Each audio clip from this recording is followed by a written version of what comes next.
The Colombian Supreme Court has ordered that former President Alvaro Uribe be placed under house arrest.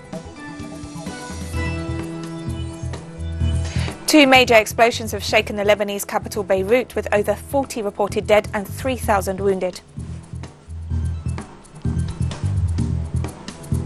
Thousands of Indian troops imposed a curfew in Kashmir on Tuesday before the first anniversary of India's abolition of the region's special status.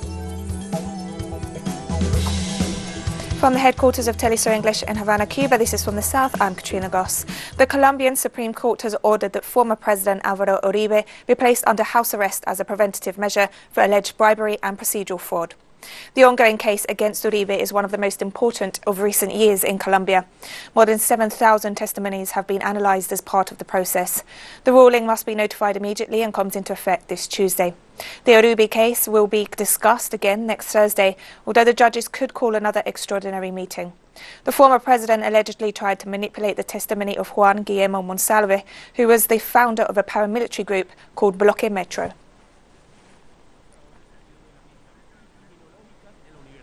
Externado de Colombia y en Derechos Fundamentales en la Universidad Complutense de Madrid, pedida en el caso por haber sido militar en ejercicio. And several Colombian political figures have expressed their support for the Supreme Court's decision regarding Senator Alvaro Uribe. Colombian Congressman Ivan Cepeda Castro called on current Colombian President Ivan Duque not to interfere with the decision and judges' deliberations over the alleged charges. Likewise, former mayor of the city of Bogotá, Gustavo Petro, urged President Duque to respect the Colombian justice system. Meanwhile, former Colombian Minister for Employment Clara López Obregón welcomed the move, noting the determination of the Supreme Court to apply criminal law impartially.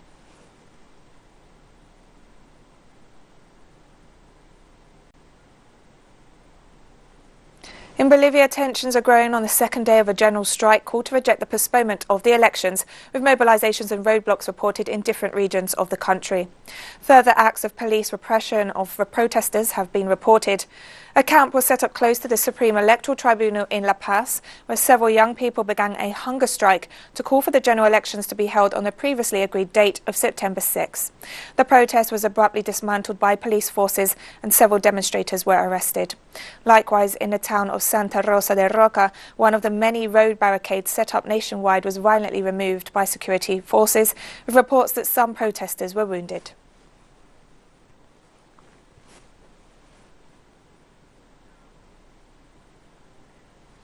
This Tuesday, Argentina's Ministry of Economy announced that it had reached an agreement with three major creditors to restructure $66 billion in debt.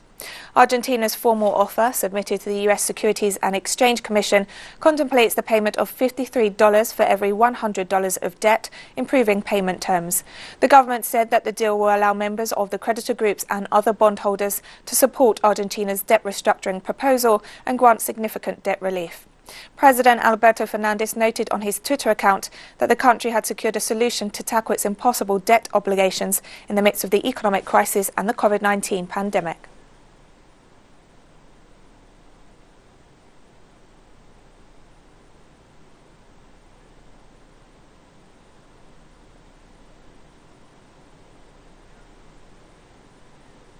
And Argentinian citizens have welcomed the agreement on the restructuring of foreign debt, expressing hope that the economy can recover. Hopefully that deal will come into force. Hopefully they will accept the conditions to finish with a debt that nobody wants, that we have inherited from an absolutely corrupt and perverse government. If the government has an economic plan now, I suppose we will see it. Let's hope in the short term. Hopefully this will help the government to reactivate something. The deal is governed by the current circumstances, not the circumstances 4 months ago. So I think things will be more diplomatic and will be better understood, and there will be a better deal to pay the debt. In Chile, the Council of the National Institute of Human Rights has joined the list of organizations condemning the recent acts of violence by armed civilian groups against Mapuche communities in the southern Araucanía region. The institute stressed that the eviction of Mapuche community members by civilian groups is a serious issue and the authorities have the responsibility of granting their rights. The institute urged the corresponding authorities to investigate the events and identify those responsible. Over the past weekend, a group of armed civilians violated the curfew and attacked Mapuche community members who were occupying public buildings to protest against discrimination and support spiritual leader Celestino Córdoba and other Mapuche political prisoners who've been on hunger strike for more than 90 days.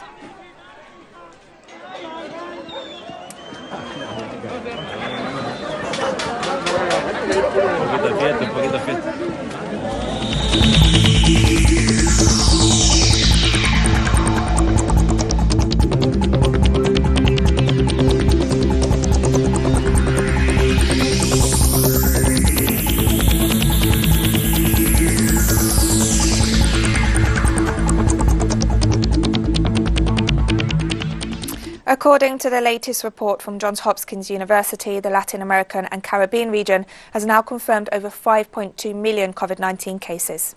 The US university reported that the COVID-19 death toll across the region stands at over 200,000.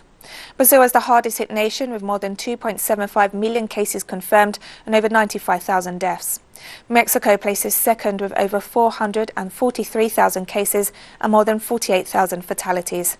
They're followed by Peru, Chile and Colombia as the most affected countries in Latin America and the Caribbean.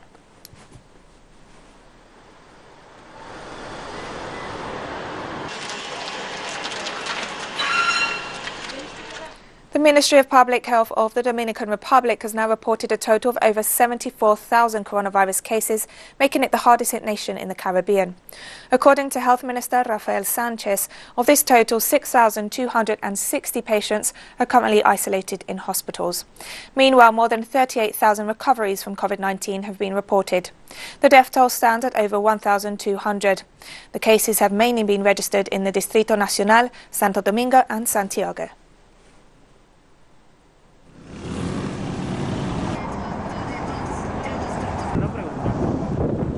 After a month of widespread protests, employees of the Haitian electricity group have begun a strike. According to local sources, the strike actions respond to the naming of Michel Presumi as Director General of the state-owned electric group, who's been accused of trying to privatize the company. Strikers also claim that the official was involved in the misappropriation of public funds. Estimates indicate that only 30% of the Haitian population has access to electricity services. In several communities, power is only supplied for about 4 hours each day, and the rest is generated through local initiatives.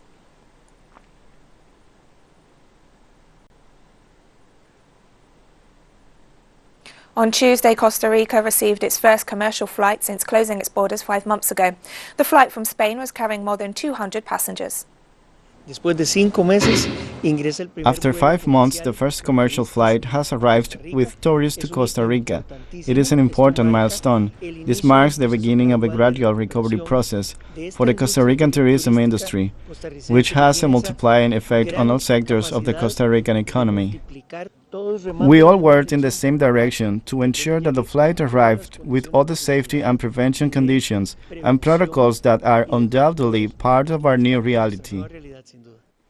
The UN has expressed concern that the damage caused during the hurricane season in Central America and the Caribbean will make children and their families more vulnerable in the midst of the COVID-19 pandemic. According to a report by the United Nations Children's Fund, more than 70 million children in the region are directly or indirectly affected by the health crisis following COVID-19, and the more active phase of the hurricane season threatens to aggravate the situation. Displacement, damage to infrastructure and disruption of services due to the storms, particularly in coastal areas, could make children and families more vulnerable to the disease and its impacts. Furthermore, the pandemic is also hindering the readiness of countries in the region to respond to such disasters.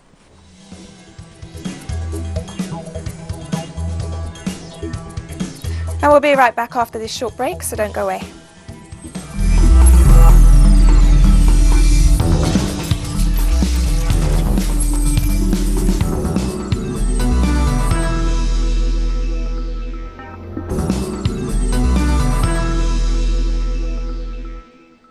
Welcome back to From the South. 2 major explosions have shaken the Lebanese capital Beirut, with at least 40 reported dead and 3,000 wounded, according to the health ministry. Eyewitness footage of the blast showed the devastation wreaked in the surrounding area. The first blast struck the city's port shortly after 6 p.m. local time on Tuesday. Within minutes, reports emerged of another, more devastating explosion. Video footage captured the shockwave striking buildings kilometers away as a massive cloud of dust and debris shot into the sky. Health Minister Hassan told local media that a ship carrying fireworks exploded in the port. Local media informed that half of the city was affected as the explosion destroyed at least 7 kilometers around the epicenter.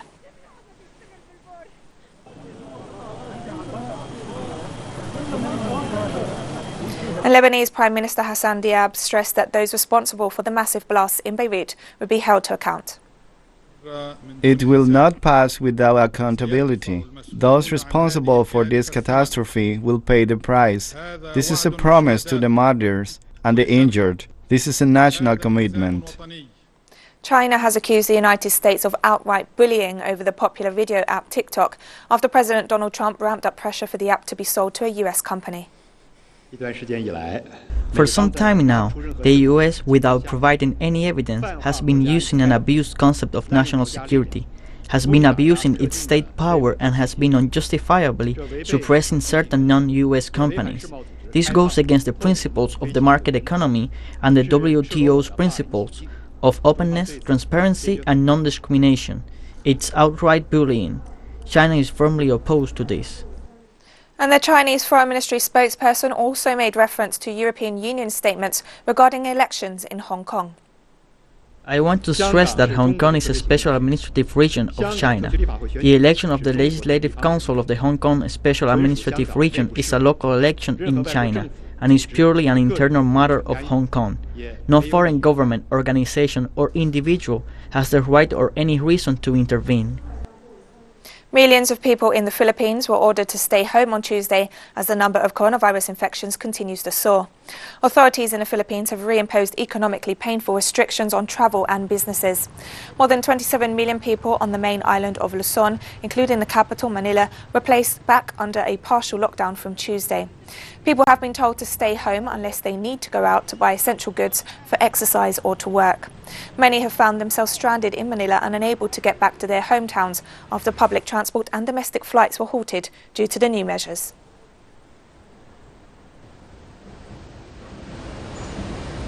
Our families in the province are already worried because we already lost our jobs and now we are stranded here at the airport.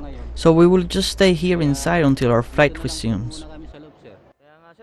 We will definitely experience hunger in the next few days here. I could probably endure the hunger but not for too long, and I'm worried about the children, and we also have a pregnant woman with us.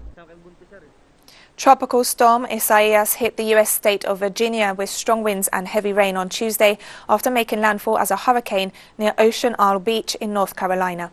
The hurricane center crossed over the coast just after 11 p.m. on Monday with sustained winds of 84 miles per hour, which had increased to 72 miles per hour by early Tuesday.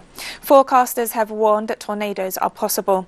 They also noted that rainfall would remain a major concern and trees could fall, cutting power lines as Isaias moves north along the east coastline of the United States.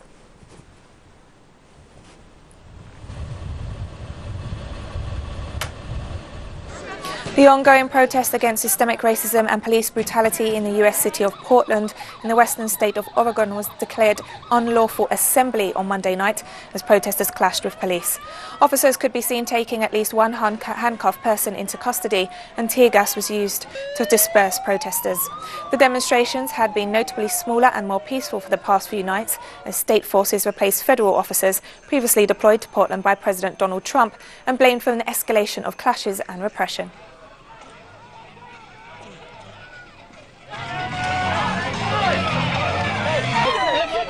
Spain's former king, Juan Carlos, has fled to the Dominican Republic in the midst of a mounting corruption scandal. The Spanish royal palace announced on Monday that Juan Carlos, who abdicated in 2014 over a previous scandal, was leaving the country to allow his son King Felipe to rule without his father's personal affairs affecting him.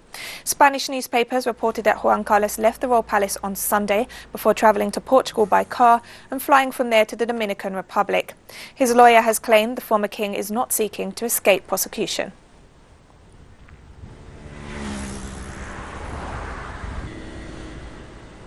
And Spanish Prime Minister Pedro Sanchez said his government respected the decisions of the royal household regarding the exile of former King Juan Carlos. First of all, the government and I as president express our absolute respect for the decision taken by the royal household. We express this absolute respect insofar as what is behind the decision taken by the royal household, which is to distance itself from allegedly questionable and reprehensible behavior by a member of the royal household. Institutions aren't judged, people are. In this case, Don Juan Carlos has clearly said that he is at the disposal of justice if necessary, like any other Spaniard. And the Spanish Ministry of Health reported over 1,000 new COVID-19 cases in the last 24 hours, adding to the more than 8,000 cases confirmed over the weekend.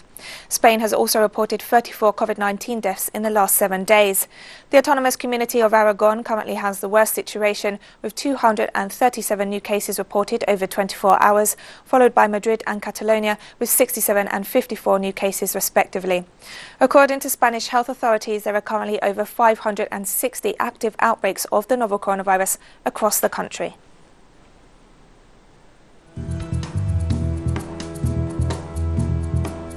And we have more stories coming up after this final break, so stay with us.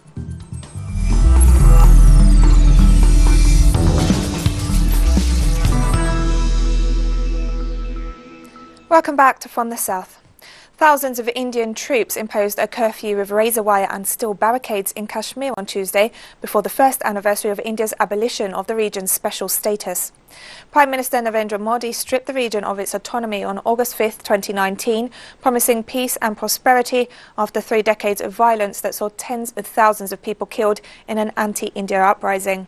Officials announced a 2-day curfew on Monday, claiming that intelligence reports indicated protests were planned in the Muslim-majority region of 7 million people. Locals have called for the anniversary to be marked as a black day. Police vehicles patrolled after dark on Monday and again on Tuesday morning, with officers using megaphones to order residents to remain indoors.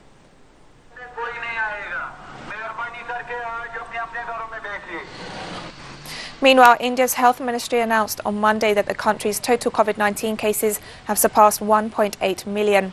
In the last 24 hours, authorities reported almost 53,000 new cases. Meanwhile, over 700 people with COVID-19 died over the past 24 hours, taking the death toll to 38,000. India is focusing on testing more people, with over 20 million COVID-19 tests conducted up until Sunday.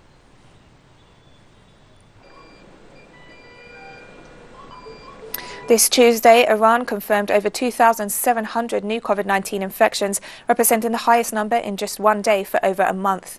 As a precautionary measure, the health ministry called for the mandatory use of face masks.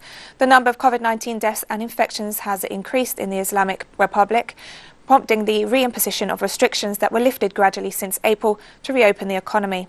Despite the rules, people are often seen not using face masks in public places. The latest number of new cases is the highest since June 5th, when the ministry reported 2,886 infections in a single day.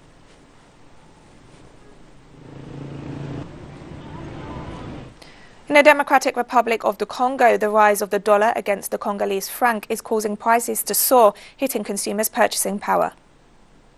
The central bank set this rate, which caused the dollar to fall instantly. The dollar was at 20,000 Congolese francs, then suddenly dropped to 60,000 Congolese francs. I don't know whether to be satisfied with that or not.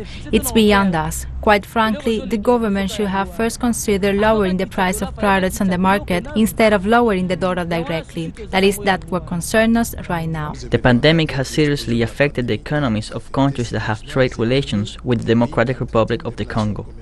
A 40% reduction in exports, a 30% reduction in imports, the result is a deficit in our trade balance.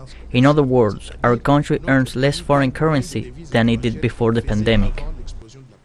The key third mainland bridge in the Nigerian city of Lagos is partially closed for renovations for a 6-month period, worsening traffic in the country's economic capital. The third mainland is Africa's second largest bridge, stretching 12 kilometers along Lagos Lagoon to link Lagos Island, the economic heart of the city, with the mainland where most people live. Its partial closure has had a serious impact on the economy, with one economist saying that productivity loss due to traffic congestion comes to as much as $383 million US.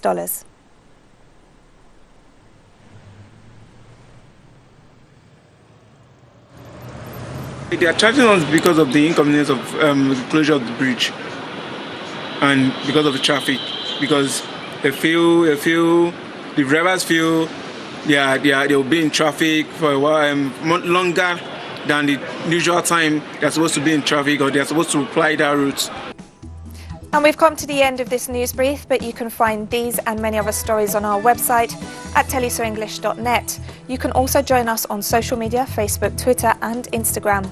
For Telesu English, I'm Katrina Goss, and thank you for watching.